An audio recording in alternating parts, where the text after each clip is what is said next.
Like, walk us through that real quick, like getting back to active duty status and then going to Army dive school, which I don't know if this is accurate. I asked Chris Lee this when he was on the show, but from what I've been told, that's the hardest school in SF is the dive school.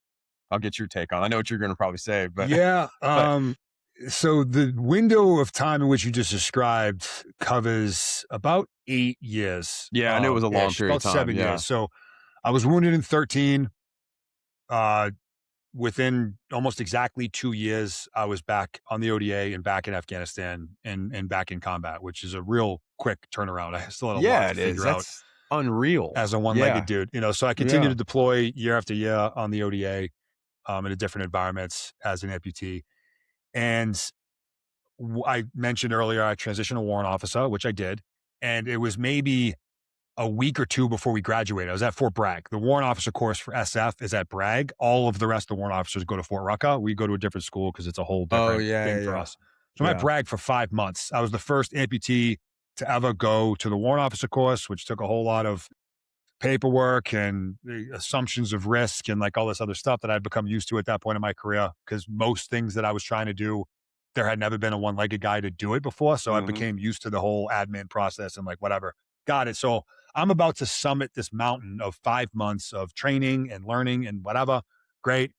And then I get assigned my ODA and I'm told I'm going to go to 595, which is a historic ODA. If you're unfamiliar with the horse soldiers, Mhm. first ODA in Afghanistan, that was 595. So that's the team I'm getting assigned to go to as a warrant officer.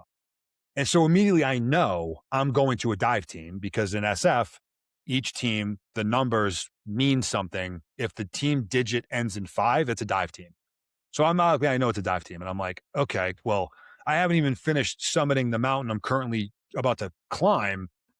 Now I already know what my next one's going to be. I got to figure out not only how to be a warrant officer actually on a team, but this whole like dive school thing. Yeah.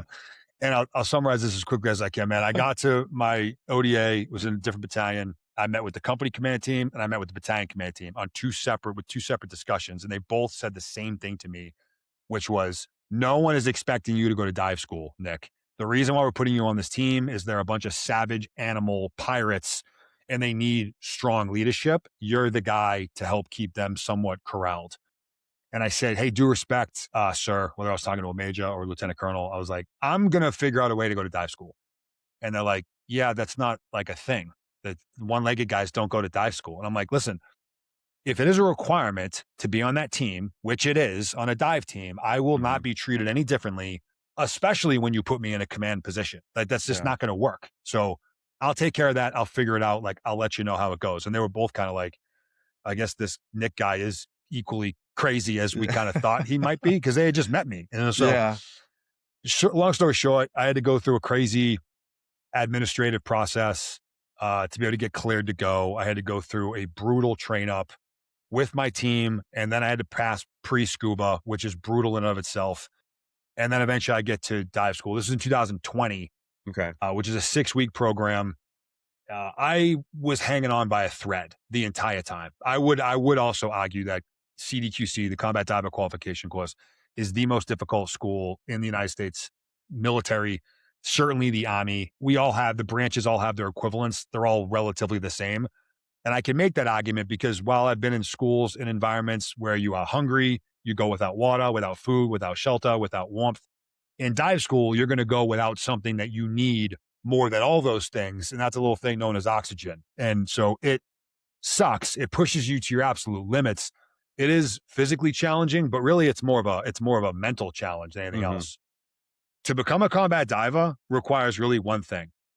You have to be willing to sit at the bottom of a pool out of air and look the devil in the face or look your adversity in the face that is screaming at you to bolt to the surface and just simply say, I would rather die than quit.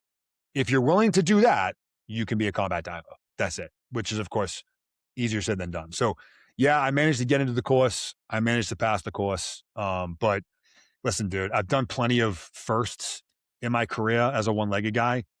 Becoming a diver was nothing more than it being a standard to be on a team. It doesn't Mhm. matter how many limbs you have. This lifestyle, this job, this profession has standards, and you Yeah. either meet those standards or you don't. And it's black and white. It's not personal. This is business. Thank you for what you did. Thank you for your sacrifices. This is not the job for you, and it's time to find something else to do in life. That's it. Yeah. Well, I mean, it was kind of I know it was a snapshot view of the whole school, but you think it's kind of ironic when you first started your journey and you go in the recruiter's office and you want to be a SEAL, and now all of a sudden you're going to Army dive school.